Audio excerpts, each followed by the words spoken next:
Tere, Jagas Teeline! Tere ka minu poolt!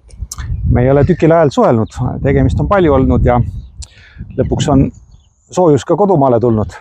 Muidu käi seda soojust kuskilt mujalt otsimas. No me tõime endaga soojuse kaasa, ma arvan. Tõime soojuse kaasa. Et oli selline õnnelik juhus, et Finneri tegi meile lennupiletid välja ja siis tuli nagu sõita nii kaugele kui saab. Aga see pole see tänane teema. Et me tulime siia Olümpiaküla territooriumile, see, mis meie kõigi ühisvara on. Aga sildid eravaldus on ikka väljas meile arusaamatul põhjustel, et nad ei ole ju maksnud selle eest, et see kollaste kaartidega maksmine või eurode või dollaritega, need on teatavasti lubadused maksta. Aga see ei ole peamine teema. Täna on selline päev, nagu kui koksitakse mune kokku. No kanamune või üldiselt lindude mune. Ja värvitakse neid. Värvitakse ka neid. Paljud inimesed ei mäleta seda põhjust. Igasugust imelike juttu on neile aetud. Tegelik põhjus on sellest, et kui eelmised tsivilisatsioonid, üks eelmine tsivilisatsioon lasi ühe kuu alla, neid oli vanasti 3 tükki siin, siis see kuu kukkus maa peale ja tekitas palju pahandust. 40 ööd ja 40 päeva sadas lausa vihma, sest ta oli vett täis ja ta lõi ka vee ülesse. Need asjad on kõik teada. Kes tahab täpsemalt teada, see saab meiega kokku ja me räägime täpsemalt. Aga seda tähistatakse, et inimkond ellu jäi. Ja siis menutatakse seda kuu ja maa kokkupõrget. Et siis vaadatakse, kumb enne puruks läheb. Et see selleks. Need, kes saavad veel kuskilt tasuta lennukipiletid või siis lendavad oma vahendite eest. Need tihti külastavad seda Tallinna lennujaama. Ükskord me rääkisime ühes saates, kuidas üks politseivormis sotsiaaltöötaja, nagu te teate, siis politsei piirivalveametis töötajaid ei ole. Et nad petavad teid lihtsalt. Et kuidas see siis ründas ühte inimest, kellel oli Washington DC-st välja antud pass. Pärast seda ma vaatasin, see inimene käis lausa ajakirjanduses kaebamas, et kujutad ette, et mida tehakse, et nõutakse nende käest viisakat käitumist. Mõnes suhtes me saame nendest aru, kes politseimundris on. Et kuidas neid tööle kutsutakse sinna. Tulge meie sinna hooli, et te saate... Tasuta riided, tasuta lõunad. Mitte ainult lõunad, 3 korda päevas saab tasuta süüa. Et aru saadav, et tundub, et tegemist on nagu kõige madalama klassiga üldse inimkonna hulgast. Ja siin mõned inimesed, me oleme vaadanud, lasevad tehisintellektil igasuguseid asju välja mõelda, et kuidas elu paremaks teha. Ja see tehisintellekt näitab, et justkui sellised ametimehed peaksid olema nagu ühiskonnas kõrgemalt positsioneeritud või kuidagi neid kõrgemalt võetama. Nad ei loo mingit väärtust.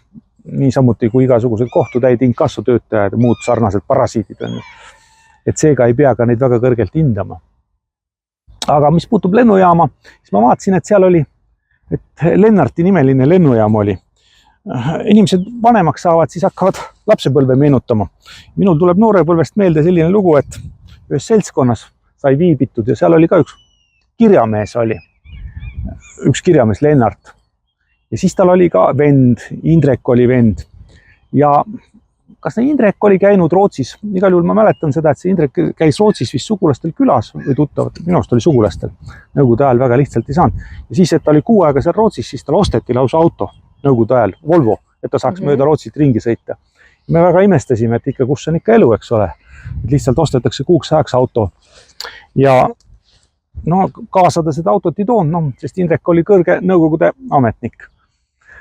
Vähemalt mu mälu on niimoodi, et autot kindlasti kaasa ei toodud. Nii mul teine asi tuli veel meelde, et neil oli vist seal, keegi Toomas oli seal Rootsis tuttav, ja siis need seltskond, see Indrek või keegi teine rääkis, et käis Toomasega kuskil seal, kus iganes ta käis. Võtta siis kirjamees Lennart läheb mööda ja ütleb, et Toomas käändub nagu kirves. Loomulikult, jah, kõik on õige, et see on mulle hästi meelde jäänud. Ja tõepoolest, kui tuli see inimetatud taastati Sakslased Eesti Vabariik, siis see Lennart tegi ka mingit tööd, aga seda ma enam hästi ei mäleta. Igal juhul vähem tähtsamad kui loomine. Ma arvan, et ta oli president. President on jah firma nimetus, see on siis tänapäeval kutsutakse nõukogu esimees. jah, nõukogude esimees või nõukogu esimees. No see selleks on ju. Mida ma tahan öelda seda, et sellised ülbitsevad ja mitte viisakad politseimundris, noh, teagi, kes nad on ikka. Võib-olla rääkima õpetatud loomake, noh, see on ka vale, sellepärast, et noh, rääkida nad ju ei oska. Et siis sellised lähevad ajakirjandusse ja räägivad, et osadel inimestel, et see on mingi sekt, on ju, et kes väidavad jätkuvat elu. See oli küll inglise keeles, on ju, claim ei tähenda nõuet, vaid tähendab väidet, on ju, antud kontekstis. Et võib-olla, noh, enne kui kuskile minna, võib-olla tuleks endale mõisted selge tegema, et tegelikult militaarsed tegelased räägivad siis, kui kana pissib. Et me tsiteeriksime siin ühte tuntud poliitikut, vaieldamatult tuntud, see on Henry Kissinger, kes ütles inglise keeles, et military men are stupid animals, ütleb eesti keeles, et sõjaväe inimesed, kelle hulka ka politsei piirivalves, neil on relvad, et nad on rumalad loomad, keda kasutatakse malenditena välispoliitikas. Et nii ta on öelnud ja loomulikult on vaieldamatult suurem mõtleja kui mõni ajakirjanik koos selle rääkiva loomakesega. Ma kahjuks ei mäleta nime, mingi suur pauk või suhupauk või midagi ta oli, no see polegi tähtis. Mida ma öelda tahan? Tahan öelda seda, et midagi peab muutuma, et kui Lennarti nimi on lennujaamas, siis seal kindlasti ei tohiks olla selline aukuv loomakene. Et ta peab olema, need inimesed, kes seal peavad olema, nad peavad äärmiselt viisakad, maani kummardama, nagu me oleme öelnud, et soovitavalt, kui luuakse või kohtutakse väärtuse loojaga või faktilise olendiga või elava inimesega, kui soovite, et siis surnu, kellel kõigil nimed on suurte tähtedega, ta peab ikka kummardama nii sügavale, et otsmik käib vastu maad.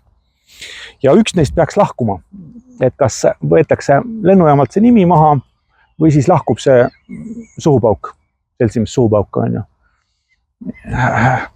Üks asi veel, mis ei ole nüüd meilt, aga mis on mujalt, on ju. Nimelt, nagu ma ütlesin, et paljud on relvastatud, kõnnivad ringi, on ju. Ja kuna tegemist on ikkagi nagu nõrga psüühikaga inimestega, siis tegelikult ei tohiks neil relvi olla. Et võib-olla jah, mingil määral, võib-olla, noh, ma ei tea, kas see elektrisokirelv, see vist ikka ka on ohtlik. Aga milleks neil peavad olema lausa lahingurelvad ja need tuleb neilt ära võtta. Selline hoiatus saadeti, et kui keegi politseimundris või mõnes muus mundris peaks nagu selle elava inimese vastu relva kasutama, siis ei likvideerita ainult see relvakasutaja, vaid likvideeritakse ka selle relvakasutaja kõik sugulased, kes on vanemad kui 7 aastat.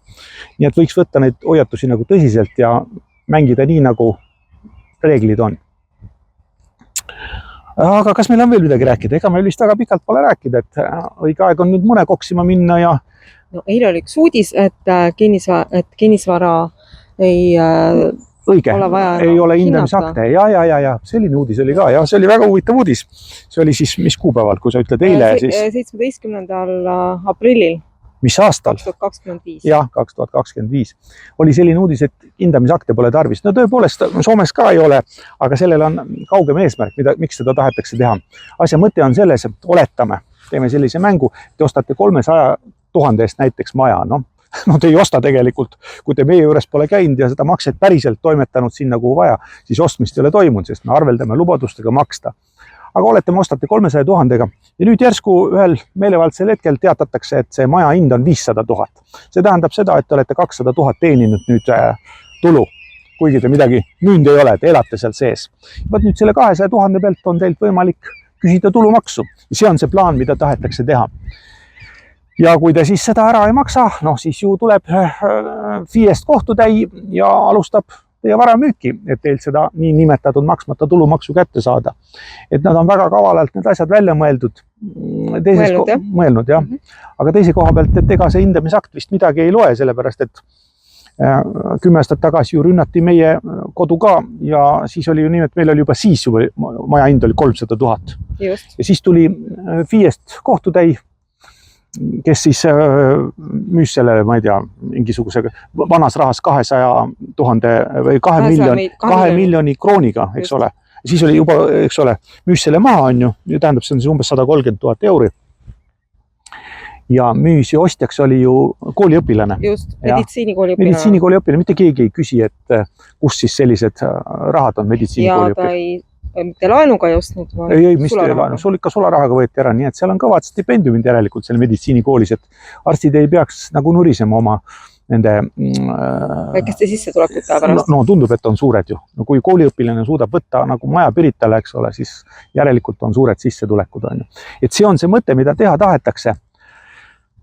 See on kahe otsaga asi.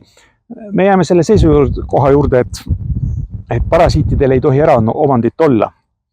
Aga loomulikult mitte ka sellisel viisil, nagu kuskil mujal näidatakse, et me sattusime kutsuti meid esinema ühte sellisele üritusele, mis see siis oli, see Eesti Rahva teine kongress või koosolek. Ja päris need seisukohad, mis seal edasi arendati, et need meie omadega kokku ei lähe. Et me ei kavatse kellegile neid kontosid ära anda, mis kõigil sünnitunnistusega kaasa tulevad. Et ei maksa seda nagu mõelda, et see asi läbi läheb. Aga seal oli ka kirjas, et eraomandit ei saa olema. Eraomandit ei saa olema. No nagu nii eraomandit ei ole. Vaadake, head inimesed, et ei ole ju maksnud. Nagu ma ütlesime, te arveldate lubadustega maksta. Ja ainult üksikutel inimestel, kes on meie juures käinud, meie jutu ära kuulanud ja siis tehinguid teinud, ainult nendel on need varad makstud. Et nii lihtsalt on. Aga võib-olla ei peagi teiste pärast muretsema, sellepärast, et me oleme kaua rääkinud ja kuulajaid on vähe ja mis sa teed? Võib-olla ei ole see arengutase veel jõudnud nii kaugele. Aga aitab võib-olla sellest, kui banaani vähem süüa. Ma ei tea. Olgu, ärme nii pikalt räägi ja teie aega tülita, et kindlasti kohtume, räägime, arutame ja liigutame midagi. Mägesid võiks liigutada, et praegu on selline aeg, kuidas saab mägesid liigutada. Üks uudis oli siiski veel, et eile oli ka 17. aprillil ka selline uudis. Mis aastal? 2025, et teleportatsioon on võimalik ja see tuli Peavoolumeediast. Peavoolumeediast tuli see välja. Me rääkisime sellest aasta tagasi saates Puuduta mind. Ja avalikult on ju ja siis jälle mingid klounid kirjutavad sinna alla, eks ole, et see on muinasjutt ja ei maksa solvuda on ju, aga inimeste need teadmised on erinevad ja allikad on erinevad, kust infot hangitakse ja mõnel lihtsalt ei suuda aju vastu võtta, sest ega enne aju vastu ei võtta, kui ta on valmis selle info vastu võtmiseks on ju. Aga nüüd räägib see mainstream meedia räägib sellest. Nii et sellised vahvad uudised on vahepeal toimunud. Aga nagu me räägime, kui me kohtume, siis me räägime neist asjadest kõigist täpselt ja pulli saab kõvasti. Ma arvan, et tänaseks aitab küll, et õige pea kohtume näost näkku.